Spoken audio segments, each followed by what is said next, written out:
गुरवे नमः। सदाशिवसमारम्भां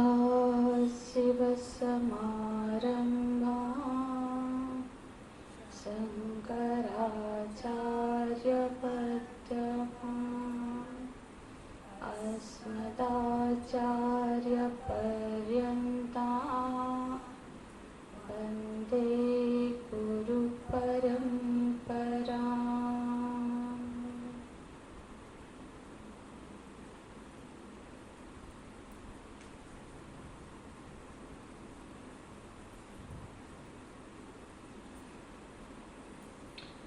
आप्यायन्तु ममङ्गानि वाक्प्राणश्चक्षुः श्रोत्रमतो बलमिन्द्रियाणि च सर्वाणि सर्वं ब्रह्म उपनिषदं माहं ब्रह्म निराकुर्याम् मा ब्रह्म निराकरोत् अनिराकरणमस्त्वनिराकरणं मे अस्तु तदात्मनि निरते य उपनिषत्सु सर्वाः ते मयि सन्तु ते मयि सन्तु।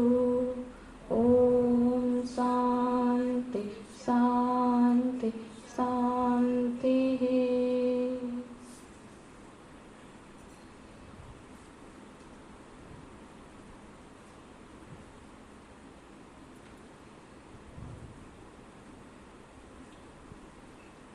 ॐ केनेषितं पतति प्रेषितं मनः केन प्राणप्रथमप्रीतियुक्तः केनेषितं वाचमिमां वदन्ति चक्षुश्रोत्रं कौ देवो नक्ति श्रोत्रं मनसो मनो यत् वाचोऽहवाचं सौ प्राणस्य प्राण चक्षुषचक्षु अतिमुच्य धीरः प्रीत्या स्मलोकात् अमृतात् भवन्ति।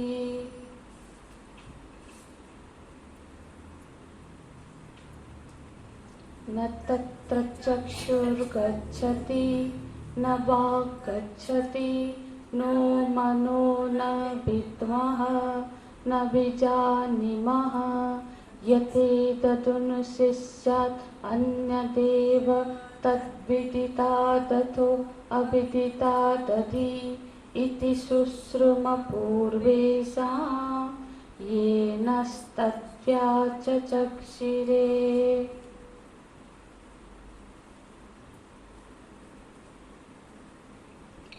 यद्वाचा न व्युदितं येन वागविद्यते तदेव ब्रह्मत्वं विद्धि नेदं यदिदमुपासते।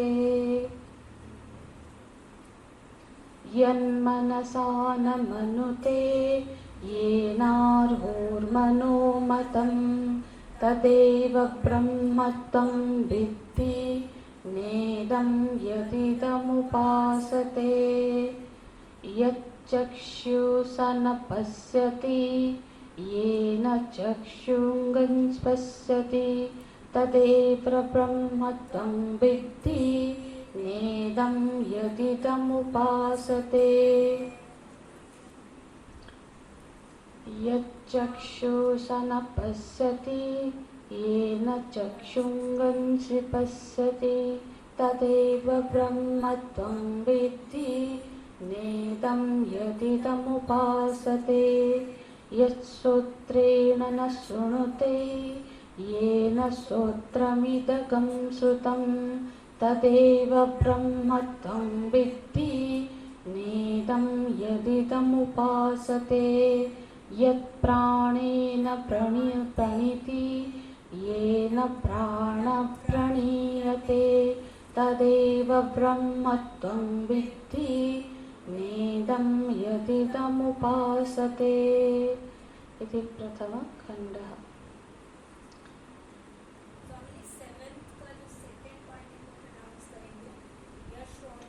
यच्छ्रोत्रेण न शृणोति येन श्रोत्रमिदगं श्रुतं मिदगं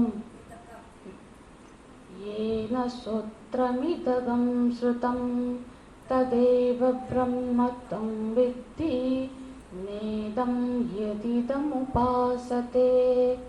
यत्प्राणेन प्राणिति येन प्राणप्रणीयते तदेव ब्रह्म त्वं विद्धि नेदं यदिदमुपासते।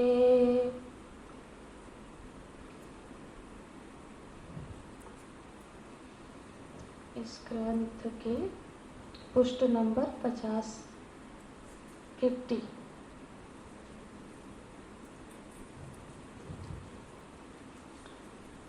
पेज में हम भाष्य देख रहे थे। यत् वाच न व्युदितं येन वागवृध्यते। यत् माने ब्रह्म, यत् माने चैतन्य। हाँ, ब्रह्म वो चैतन्य न व्युदितं प्रकाशित नहीं होता है। किसके द्वारा? वाणी के द्वारा। ये न वागवृध्यते, बल्कि उसी से प्रकाशित होती है। तदेव ब्रह्म, उसको तुम ब्रह्म जानो। यहाँ श्रुति माता आदेश करती है, निर्देश करती है, उसी को तुम ब्रह्म जानो। बहुत ही कम जगह होती है जहाँ श्रुति में हम आदेशात्मक भाषा में वाक्य देखते हैं। ऐसा करना चाहिए, इस तरह की भाषा ज़्यादातर श्रुतियों में पाई जाती है। पर यहाँ बोल रहे उसको तुम ब्रह्म जानो, मतलब यहाँ कोई चाहिए ऐसा नहीं बता रहे हैं, मतलब दूसरा ऑप्शन है ही नहीं, बिल्कुल आदेश दे रहे हैं कि उसी को ब्रह्म जानो। अब आदेश जब दे रहे हैं इसका मतलब क्या है? देखो, हम किसी को जब बोलते हैं तुम ऐसा करो, इसका मतलब जरूर कि वो वैसा नहीं कर रहा हो। वो कर रहा होता तो फिर आदेश देने की जरूरत नहीं पड़ती।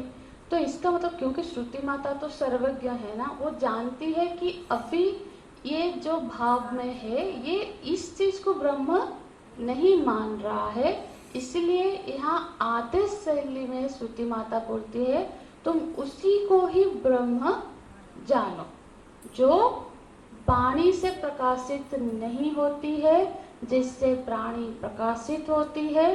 तो फिर बोलेंगे कि जो वाणी से प्रकाशित नहीं होती है, जो प्रत्यक्ष प्रकाश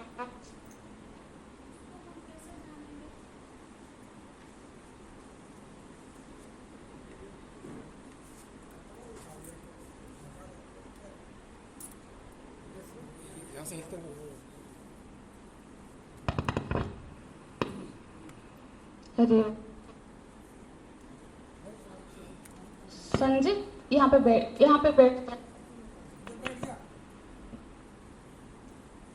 ये यहाँ से जो जाता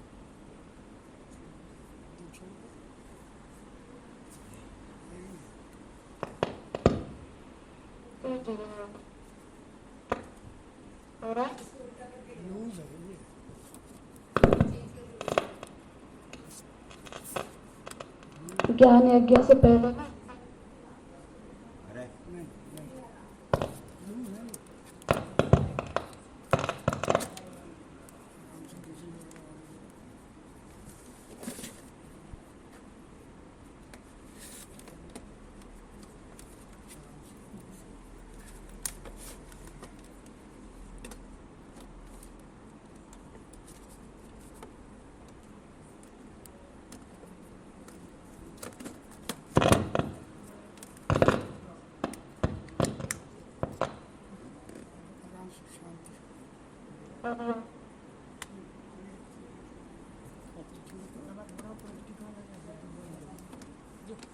इसमें छेड़ा बिल्कुल सेट था। अब है ठीक है, अब कोई नहीं छुए।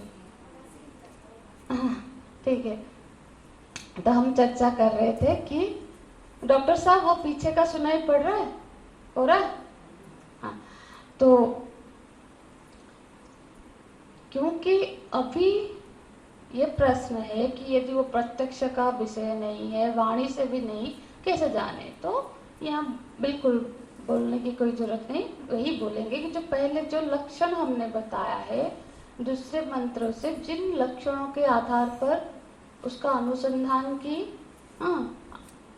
अनुसंधान के लिए कहा गया, उन लक्षणों को आधार बनाकर उसका अनुसंधान करो, और जहाँ वो लक्षण घटित होता है उसको ब्रह्म जानो। पर क्या वो पूछा उस शिष्य ने, पर हम तो ब्रह्म को जानते हैं कि जो हमारा उपास्य है, जो हमारा देवता है, इष्ट है, ईश्वर है, वो तो ब्रह्म है, हम तो ये जानते हैं। इसलिए यहाँ इस मंत्र में दो चीजें बताई गई, एक तो किसको जानो, और दूसरा जो तुम जानते हो उसका परीक्षण करो। उस पर परीक्षण होना चाहिए कि ये जो मैं आज जानकर बैठा हूँ उस पर वो कितना सत्य है। ठीक है, जब इस तरह के वाक्यों को क्यों बार बार, देखो हम बस ये वाला श्लोक, ये जो 5 श्लोक है ना, 4 श्लोक में अच्छे से टाइम ले रहे हैं, और भगवान भाष्यकार भी इसका विस्तार से वर्णन करते हैं। जब ये समझ जाएंगे तो बाकी जो 4 मनस्व है कि इसी का ही अनुरूप में है, उसको विस्तार की कोई जरूरत नहीं, वो ऑटोमेटिकली ही समझ आ जाएगा।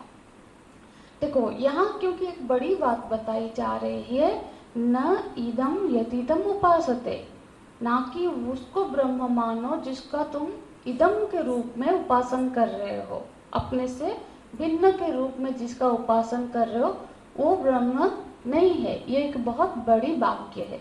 ठीक है, क्योंकि जो दूसरे संप्रदाय होते हैं ना, जैसे द्वैत संप्रदाय है, वेदांत का ही है, वह द्वैत वेदांती है, वो क्या करेंगे, वो तो भगवान को अपना इष्ट मानते, उसी को ब्रह्म मानते हैं। तो उन लोगों ने भी श्रुतियों पर, उपनिषदों पर भाष्य लिखा है, जैसे माधवाचार्य जी है, वल्लभाचार्य जी है, ये सब द्वैत वेदांत का प्रचार प्रसार करते थे और उसी के अनुयायी है।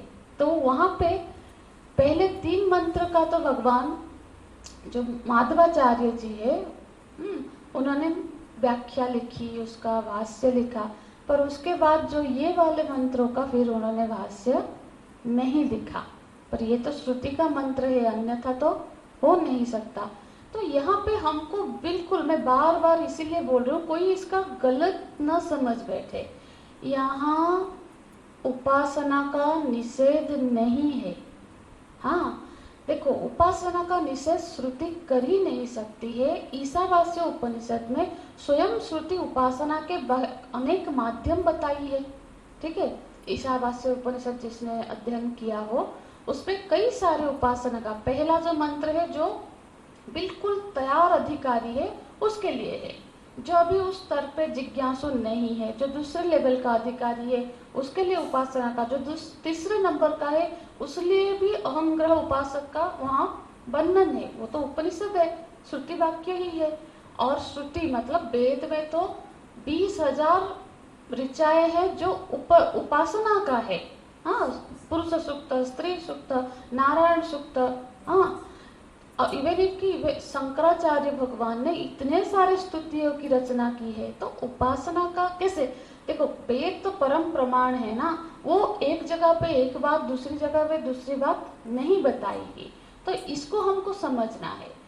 यदि प्यास लगी है तो पानी को पीने से प्यास बुझना है नहीं, पानी किसका कारण क्या है, वायु पानी का कारण है, वायु से जल का उत्पत्ति हुई है। जल का जब तत्व का अनुसंधान कर रहे हो तो हाइड्रोजन, ऑक्सीजन आदि पर विचार हो, उस तत्व का अनुसंधान हो। और जब प्यास लगी है, हाइड्रोजन है, ऑक्सीजन है, वायु है, तो वायु पियोगे तो थोड़ी ना उस समय वो जल की जरूरत है। यदि आज वासनाएं हैं, कामनाएं हैं, तो मेरे इष्ट देव की मैं पूजा करूं, उनको प्रसन्न करूं, ताकि मेरी वो कामनाएं पूर्ण हो, तब ब्रह्म करने से नहीं होगा। तो हमारी यदि आज के दिन में जरूरत है तो उसका ये नियम है, पर जब तत्व का अनुसंधान हो तब फिर ये नारायण विष्णु महादेव गणेश नहीं सोचना है, उस तत्व का अनुसंधान करना है। यहाँ अभिप्राय ये है कि आप किस कार्य में उद्यत हुए हो। जो शिष्य का प्रश्न था कि उस तत्व के बारे में वो जिज्ञासु है, वो आत्म तत्व का अनुसंधान कर रहा है। उस कंटेस्ट में वो ब्रह्म तत्व को यदि तुम जानना चाहते हो तो वो कोई भी चीज जो इदम की तरह, जिसको तुम अपने से भिन्न पूछते हो, वो ब्रह्म नहीं हो सकता। यहाँ अभिप्राय ये है, ठीक है, ये क्लियर होना चाहिए। देखो, इससे उपासना की हानि नहीं होती है। जब जान ही तुम ही हो जाए। राम जी क्या एक भक्त हो, गोस्वामी जी लिखते हैं, आपको जो जान लेता है भक्ति करके, राम जी की अनन्य भक्त जो बनता है उनको तब जान लेता है। जब जाना तो अरे तुम ही हो जाए, मैं ही तो हूँ तुम, ये जानने की चरमता है। आज हम उनको दशरथ जी के पुत्र के हिसाब में, सर्वज्ञ के हिसाब में जान रहे हैं, तो वो श्री राम है।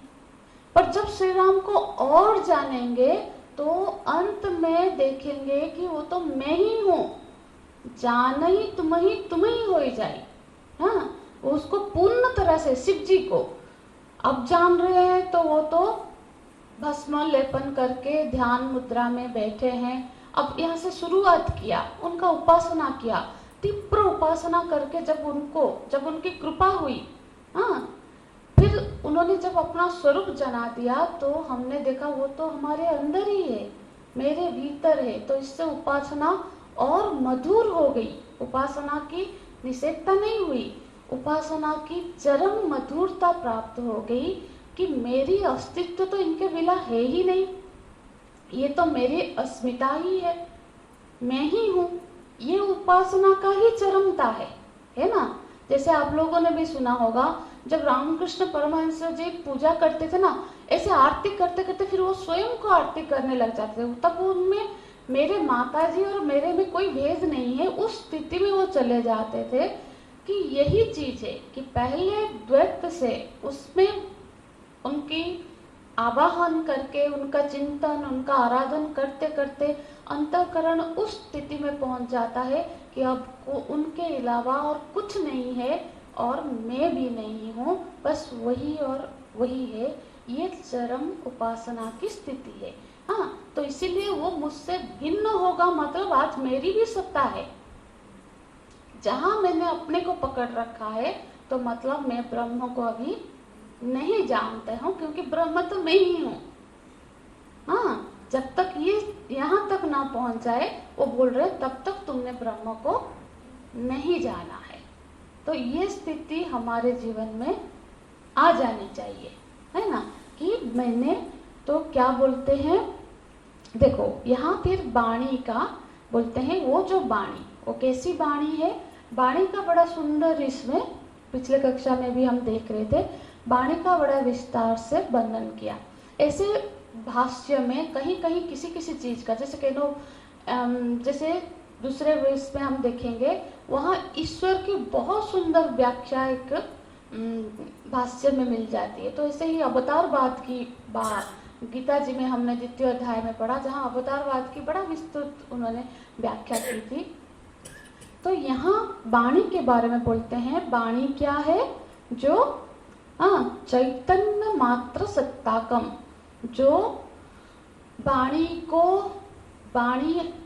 अपना उसका कोई सत्ता नहीं होती है, वो चैतन्य से सत्ता प्राप्त करके ही सत्तावान होती है।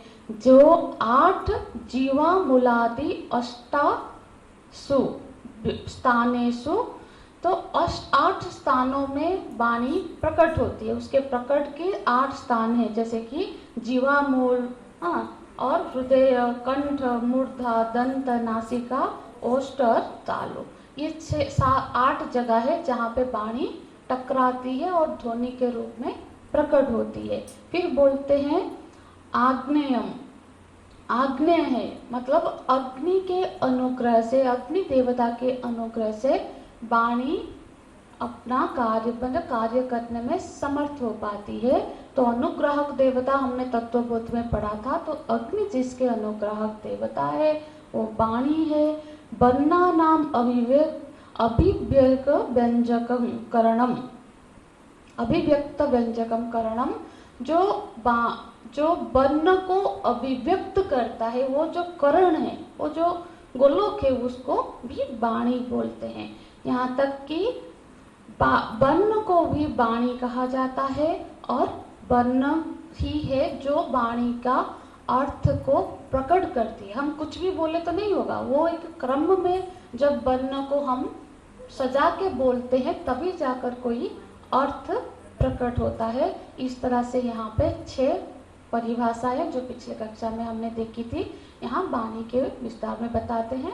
तो आगे देखिए, आगे क्या बोलते हैं। ये 50वें पदभाष्य का अंतिम वाक्य देखिए। एवं तत् अभिव्यंजक शब्दः पदं वागिनी उच्यते, अकारो वै सर्वा वाक् एषा। देखो, अकारो वै सर्व वाक् सा। देखो, अकार से ही मतलब अ से ही, ओंकार से अ को निकला, अ से ही सारे शब्द की उत्पत्ति हुई। जो आप देखो, क से म, क बोलते हैं, क में अ है या नहीं, हाँ, आ में अ है या नहीं, तो हर अ का ही विस्तार है बाकी सारे वर्ण। ठीक है, तो क्या बोल रहे हैं, स्पर्श, आगे देखिए, स्पर्श अंतस्थ उष्म अभिव्यंजनाम बन्नी नाम रूपा भवति। तो क्या है स्पर्श, स्पर्श कौन से है, क से लेकर म तक, ये जो 25 वर्ण है उसको बोलते हैं व्यंजक, व्यंजक वर्ण बोलते हैं ना, स्पर्श। फिर अंतस्थ क्या है, अंतस्थ य र ल ब, ये है। फिर उष्म वर्ण क्या है, स स हाँ हाँ हाँ 300 और ह, ये हो गया उष्म वर्ण। तो ये सारी की उत्पत्ति उस वर्ण से ही होती है, एक अवर्ण से ही सारे की उत्पत्ति होती है। और ये वाणी की सीमा कहाँ तक है उसके बताते, और ये सारे वर्णों से ही वाणी, ये सारे वर्ण का ही विकार है वाणी, जो वाणी में। तो यहाँ तक कि जो यहाँ पे देखो आगे बोलेंगे, यहाँ बन्ही नाम रूपा भवति, यहाँ पे ना ये उदाहरण दे रहे हैं ऐतरेय उपनिषद का, अपनी ही वाक्यों को और पुष्ट करने के लिए। ऐतरेय उपनिषद का मीत अमितम स्वरः सत्यामृते एष विकारो यस्ता तस्य वाचा, मिला। हाँ, तो यहाँ पे देखो, यहाँ पे बोल रहे हैं मित, मित माने ऋग्वेद, ऋग्वेद को बोलते हैं मित, जो कि पंक्ति में सजाई गई है। आप सबको बताया था पहले ही कि वेद तो पहले एक ही है, पर वेद व्यास जी ने उसको उसके रचना के, शब्द के रचना के अनुसार 4 भाग में विभक्त किया है।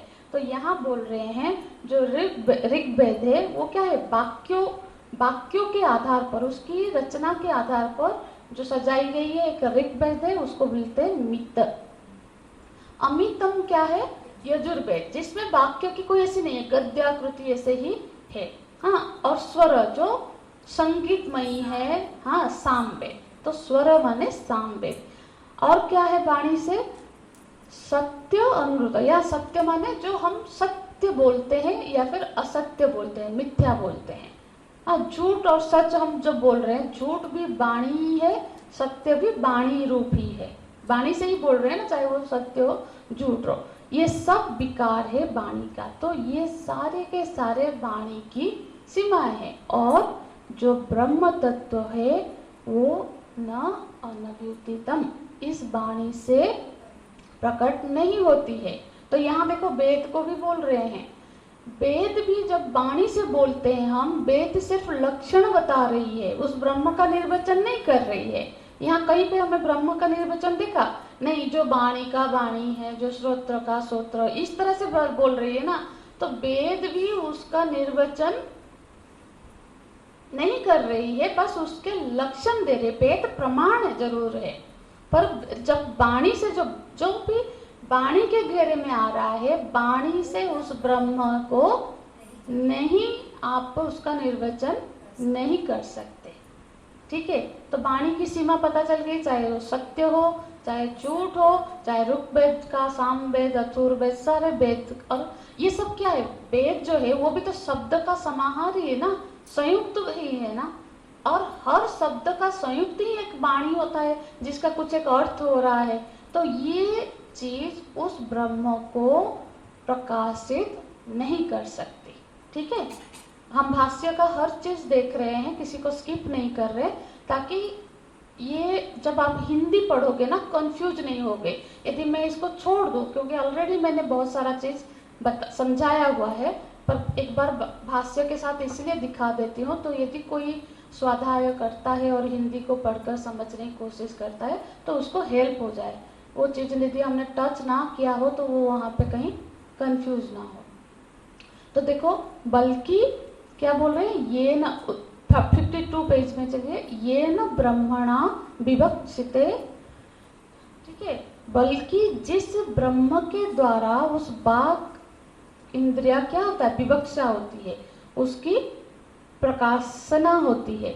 तो यहाँ पे कुछ श्रुतियां दे रहे जो वाणी की वाणी है, उस पर देखो। यहाँ पे बोल रहे हैं बृहदारण्य उपनिषद के यो वाच मंतरो यमयति, ये बृहदारण्य उपनिषद से उदाहरण दे रहे। मतलब जब सिमिलर बातें होती है ना, देखो ये वहां पे भी ऐसा ही बोला गया है बोल के श्रुति के ही अन्य श्रुतियों से वो एक मंत्र का उदाहरण दे रहे हैं कि जो बाजसनेय शाखा है वहां पे ये बताया गया कि बाजस मिला इत्यादि जो बाजसनेय के कि वहां क्या बताया गया है कि जो शाखा में वाणी की ये पहचान कराई गई है कि ब्रह्म की ये पहचान है कि जो वाणी के अंदर बैठ के जो इसको नियंत्रण कर रहा है, नियमित कर रहा है, उसको ब्रह्म कहते हैं। हाँ, यहाँ क्या बोल रहे हैं, यो वाच मंत्रो, अंतर जो वाणी के अंदर बैठ के, हाँ, यमयति, यमयति मतलब नियमयति, उसका नियंत्रण कर रहा है। यहाँ ऐसा देखो, यहाँ बोला वाच हो, वाच ऐसा बोला गया केनो उपनिषद में। इसी तरह से बृहदारण्य उपनिषद में बताया गया है यो वाचम अंतरो यमयति, जो वाणी के अंदर बैठ के उसका यमन कर रहा है, उसका नियंत्रण कर रहा है। ठीक है, उसको ब्रह्म बोलते हैं। ठीक है, सिमिलर को उदाहरण दे रहे हैं। तो क्या है, देखो वाणी के अंदर बैठ के आपको यदि याद हो, श्रीमद् भागवतम में, भागवतम पूर्णतः वेद ही है, पंचम वेद है भागवतम। तो भागवतम को यदि कोई भागवत, श्रीमद् भागवत को अध्ययन करे ना, वहाँ हर शब्द वेदांत है, हर स्तुति देखो, वहाँ कभी आप चतुर्भुज हो, आप कैसे, ये नहीं, आप इंद्रियों को जो चैतन्य प्रदान कर रहे हो, इस तरह से ही वेदांत का ही स्तुति की गई है। जब भगवान की स्तुति है, वहाँ पे ध्रुव जी की कथा आप सब जानते हैं। ध्रुव जी बहुत कठोर तपस्या करते हैं और भगवान प्रसन्न होते हैं। तो वो जब ऐसी स्थिति में पहुंच जाते हैं कि वो ध्यान में बैठे हैं और अंदर अपने हृदय में भगवान नारायण के दर्शन कर रहे हैं और उनके स्वास्थ्य रुद्ध हो गया है, इसलिए भगवान उनको दर्शन देने आ रहे हैं। भगवान सम्मुख में है और वो फिर भगवान उनको बुलाते हैं, तो वो नेत्र खोल के भगवान के दर्शन करते हैं। तो वो चाहते हैं कि मैं उनकी स्तुति करूं। जब कोई चीज दिख जाए जो जिसके लिए आप ऐसे घोर तपस्या कर रहे हो, वो सामने है, तो आप तो उनका वाणी से फूट नहीं रही है, मतलब क्या बोले कुछ सूझ नहीं रही है। तो भगवान ने क्या किया, उनका जो शंख है वो तो वेद रूप है ना, उनके कपाल पे ऐसे जब स्पर्श कराते हैं तो वो बिल्कुल उनकी वाणी बोलने लगती है। तो वो पहले स्तुति में क्या बोलते हैं, जो अंत प्रविश्य वाचम इमां प्रसूता, यहाँ नहीं लिखा है, जो मतलब वो बोल रहे हैं कि वो स्तुति का जो पहला है, जो अंत अंतः प्रविश्य, आप जो, जबकि वो सामने चतुर्भुज रूप में खड़े हैं, पर क्योंकि अभी वेद का ज्ञान उनको प्राप्त हो गया है स्पर्श से, वो बोल रहे हैं आप हे परम पुरुष, आप तो मेरे अंदर, आप वो हो जो अंदर प्रवेश करके बैठे हैं और मेरी वाणी को प्रकाशित कर रहे हो। उस परम ब्रह्म को मैं प्रणाम करता हूँ, जो मेरे इंद्रियों को चैतन्यता प्रदान कर रही है, मैं उस परम ब्रह्म को प्रणाम कर रहा हूँ। इस तरह से वो स्तुति करते हैं, जबकि भगवान उनके सामने है। वो नहीं बोल रहे कि मेरे अंदर जो तुम हो, मतलब वेद का ज्ञान हो गया ना उनको, तो उनकी जो स्तुति है। तो इसी तरह से यहाँ बोल रहे जो अंदर बैठ के एक, हाँ हम बैठ के मतलब क्या, जो चैतन्य सत्ता के होने से ये वाणी प्रकाशित हो में समर्थ है, बोलने में समर्थ है, वो ब्रह्म है। उसी एक वाक्य को 1000 तरह से समझा रहे हैं ताकि हमारे मन में वो दृढ़ हो जाए। इसीलिए हर क्लास में वही चीज, नहीं तो श्रुति माता तो एक बार बोल दी, क्यों इतनी बार बोल रहे हैं? इसलिए बोल रहे हैं कि बार बार सुनकर, बार बार सुनते हुए हमारा उसमें दृढ़ता आ जाए। और बार बार ही एक ही चीज, हर उपनिषद एक ही चीज बताती है। इसलिए कुछ जो लोगों को बहुत नई कहानियां नहीं सुनने को है, उसी चीज को हर रोज सुनना है। हाँ, अरे वही वही बातें बोलते रहते हैं अद्वैत, अरे बात तो एक ही है। कभी कभी घुमा फिरा के अलग अलग भाषा से अलग अलग तरह से बोल दी जाती है, पर बात तो एक ही है। वो मैंने अपने पे घटते देखा है कि जब हम वेदांत कोर्स में प्रवेश किए, तब हमारी जैसी समझ थी, बार बार 2.5 साल सुनने के बाद वो समझ पता नहीं अंदर ही सारे परिवर्तन हो गए। ऐसा नहीं कि हमने बैठ के कुछ किया है, वो बिल्कुल दृढ़ता हो गई। तो ये श्रवण की महिमा है। तो बार बार जब श्रवण होती है तो फिर वो क्या होता है ना, दृढ़ हो जाता है वो ज्ञान, उसमें निष्ठा हो जाती है। तो फिर आगे क्या बोलते हैं, तदेव। अब श्रुति क्या ही फिर क्या है, पहला लाइन तो हमने देख लिया, यद्वाच न विदितम ये न वाक बुध्यते। यहाँ तक व्याख्या तो हो गई। अब आगे क्या है, तदेव। तदेव माने आत्मस्वरूपम। 53 पेज के जो पहला ही पदभाष्य है ना, तदेव। देखो भाष्यों को देखने की शैली यही है, तदेव, उसके बाद जो शब्द लिखा होगा वो उसका व्याख्या है। तदेव माने जो आत्मस्वरूपम, ठीक है। फिर तदेव ब्रह्म।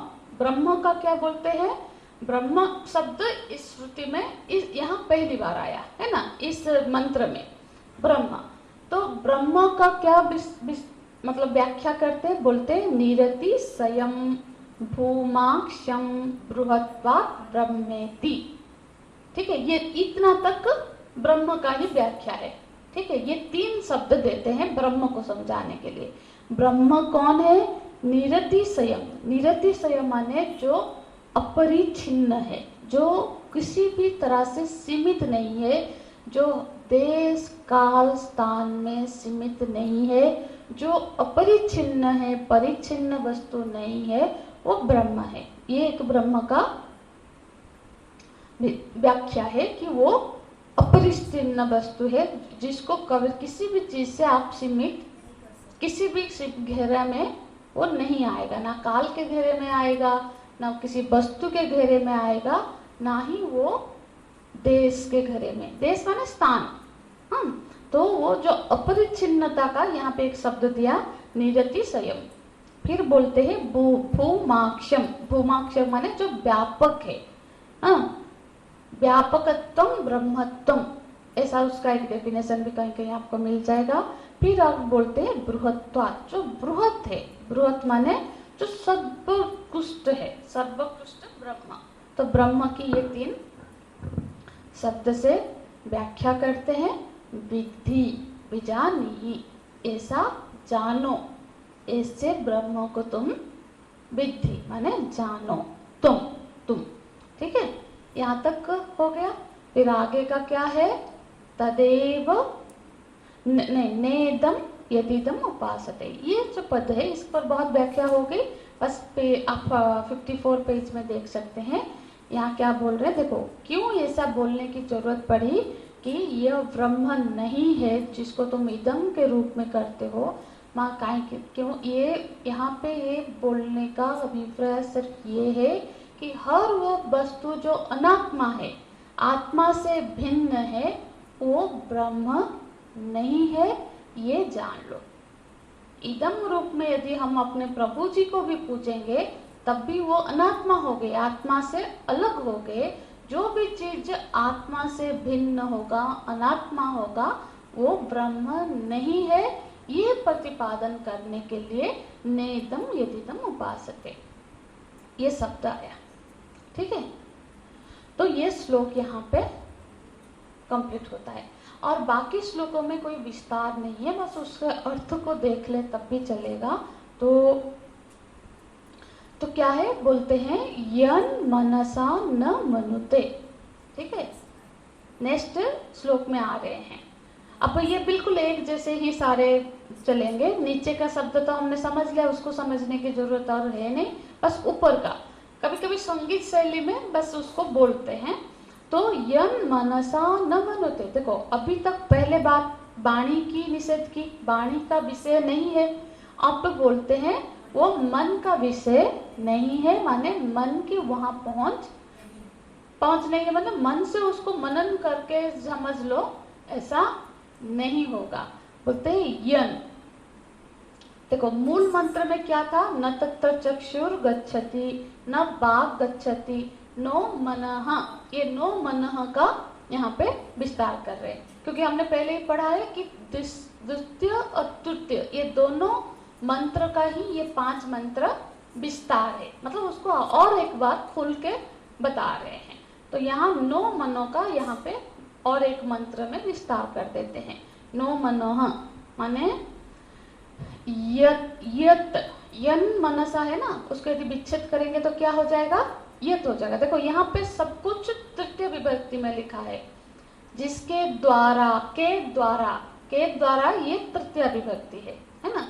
तो यन मनसा न मनुते, जो मन के द्वारा मनन क्रिया नहीं होती है उसकी। हाँ, तो यहाँ यत माने क्या होगा, जो मन के मनन का विषय नहीं बनेगी, चिंतन का विषय नहीं बनेगी, जानने का विषय नहीं बनेगी। ठीक है, यत माने यही अर्थ लेना है। यत मनसा, मनसा माने मन के द्वारा।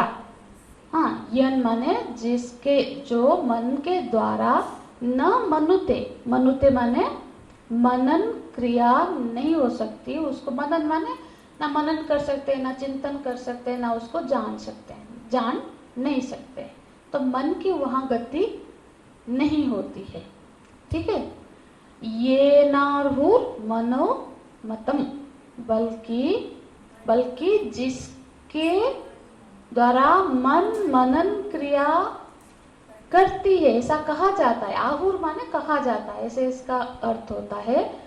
माने जिस किसी के द्वारा मन प्रकाशित होती है, जिसके द्वारा विचार जाने जाते हैं, मन का गमनागमन दिखता है। देखो मेरा मन आज ना अच्छा नहीं है, ये कौन बोल रहा है, कौन जान पा रहा है कि मन अच्छा नहीं है?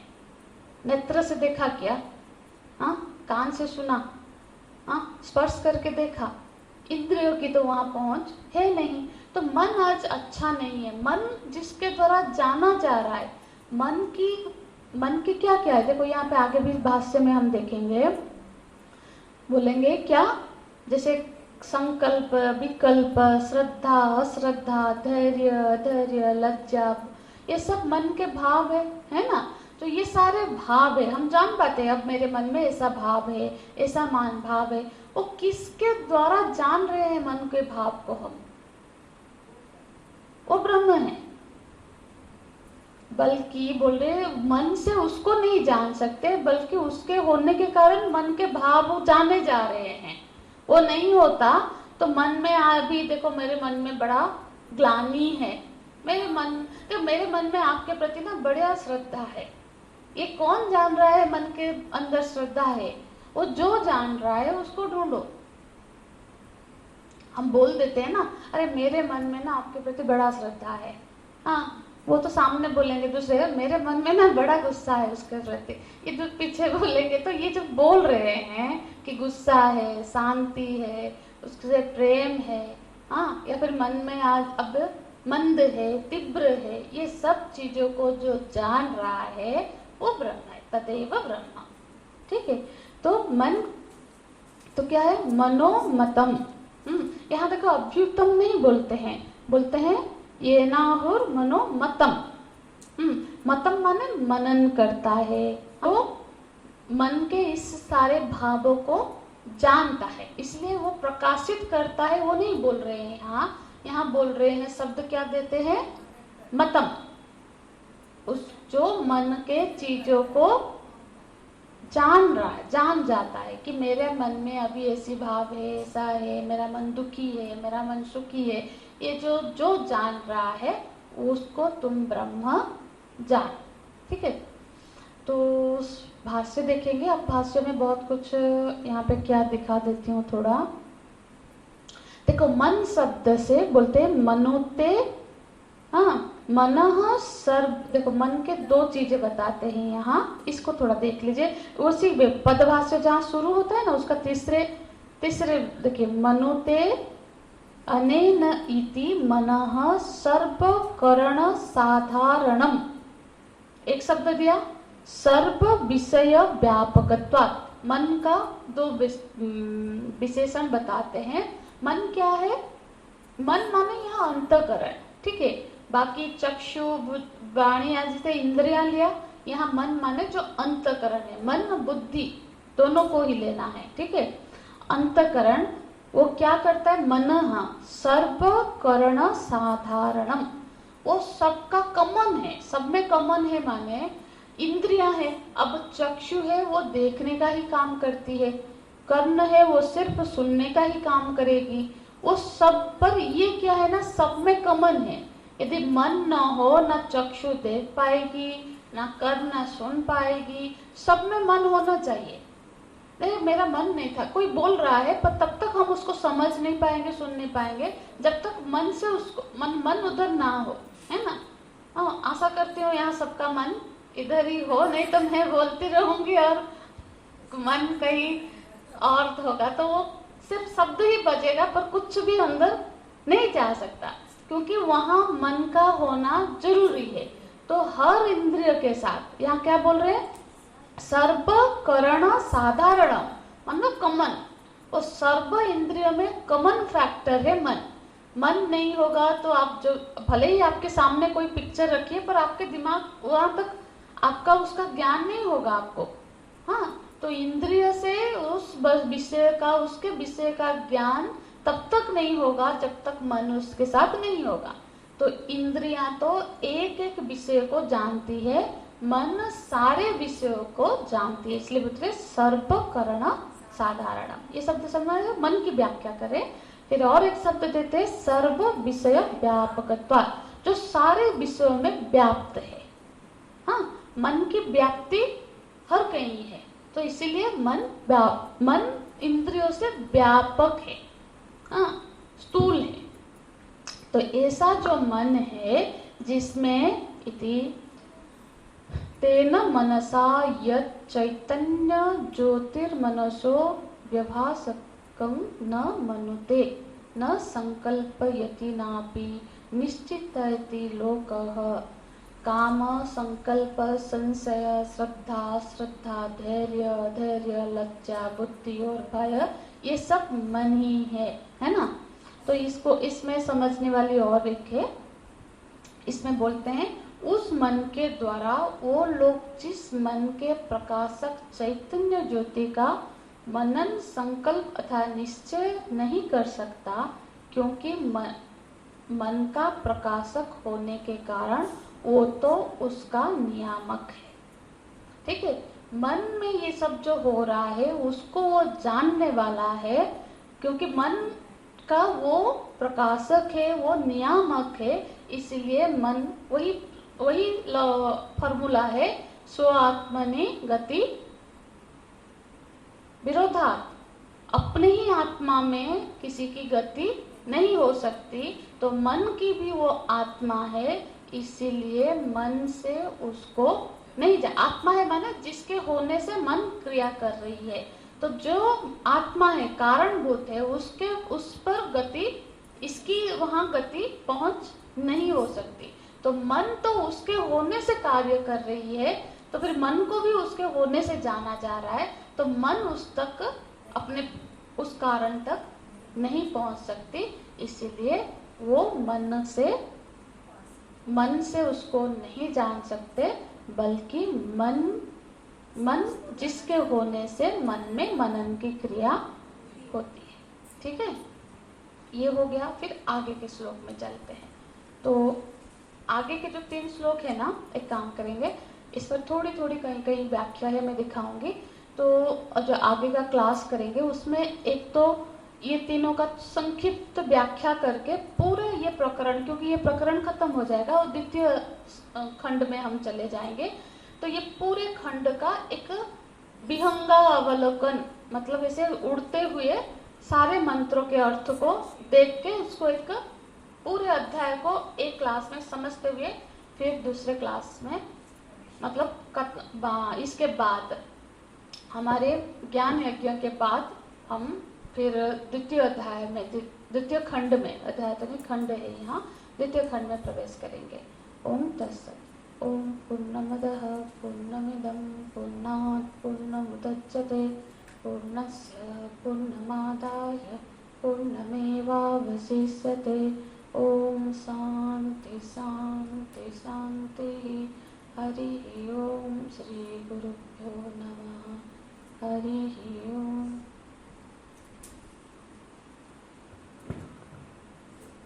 हिंदी वाला ना एक बार पढ़ लिया करिए जो भी है, तो फिर यहाँ सुने हो, फिर जो पढ़ोगे ना समझ ज़्यादा याद रहेगा एक बार देख लेने से।